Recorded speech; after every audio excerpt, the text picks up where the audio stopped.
I saw it. I wish I didn't, but I saw everything that transpired last night. I shut my eyes tightly, willing the image to disappear. Naomi.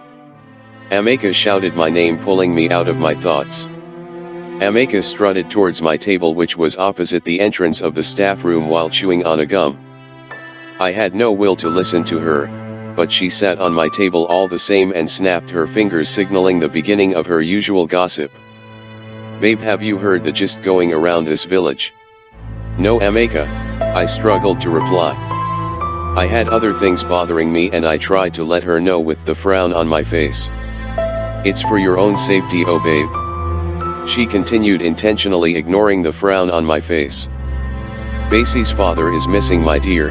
I don't even know if that's the right term to use, because they said they saw traces of blood in his farm and the village warriors traced it to a few yards away from your house.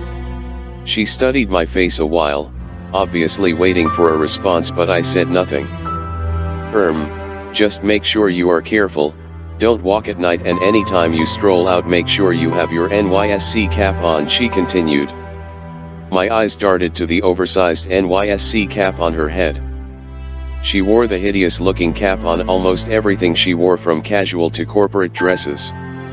Thank you, I finally said. She looked at me suspiciously, wanted to say something but shrugged it off before strutting to a fellow corpor's table, probably to share the news, as if the village wasn't small enough to enable us hear any news firsthand. She just wanted to be the bearer of the news. I placed my head on the table, trying desperately to shut out the scenes from last night, because I knew it was connected to what she just told me. I had played the scene a dozen times over, trying to rearrange the truth I knew. Madam, we have your subject now. The class prefect of JSS 3 said. I love teaching, God knows I do, but I could pen down this day as being the worst day since I started teaching at my place of primary assignment. I really can't tell exactly what I taught the pupils in my basic science class. I was supposed to be taking a topic on drug abuse. I had actually prepared my notes, with pictures, and a little documentary that the class will watch while we discuss the topic, all in a bid to convey the topic in a simpler and fun way to the students, but in my distraught nature that morning I had forgotten that. In fact, for the 40 minutes of the lecture I actually had no idea what I said. I knew that I had used cane to flog the palms of a child, something I would not have done for something as meager as struggling a pen with his seatmate.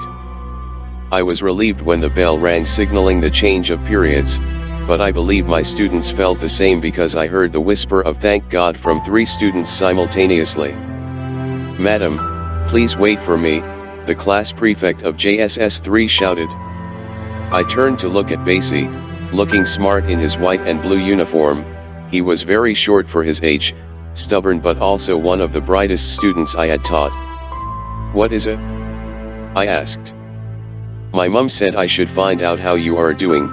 We were worried when we heard what happened to that man in his farm not so far from your house. Please tell her that I am fine, no harm is coming to me, and thanks for your concern, I really appreciate, I said in one breath. But she said I should tell you that you can come stay at our place until everything calms down. As Basie was saying this, he was throwing his left leg back and forth, while swinging his arms, a habit I had tried to dissuade him from practicing. Fear made me contemplate the suggestion, but I just could not burden the family by staying in their already cramped home. No need, Basie, it has not come to that yet. I am already used to the 1 week 1 trouble in this community, this is no different, I said, feigning a smile. Please let her understand how much I appreciate the offer. Okay, Ma, he said, and ran back to his class on sighting the mathematics teacher entering the class. The 1 week 1 trouble was not an exaggerated statement, if for anything it was actually an understatement. The village had on a lingering crisis with the neighboring village Umabong, over land matters which often resulted in fights, bloodshedding, and even rape unsuspecting innocent female farmers. We had continually asked our local government inspector to have us removed from the area.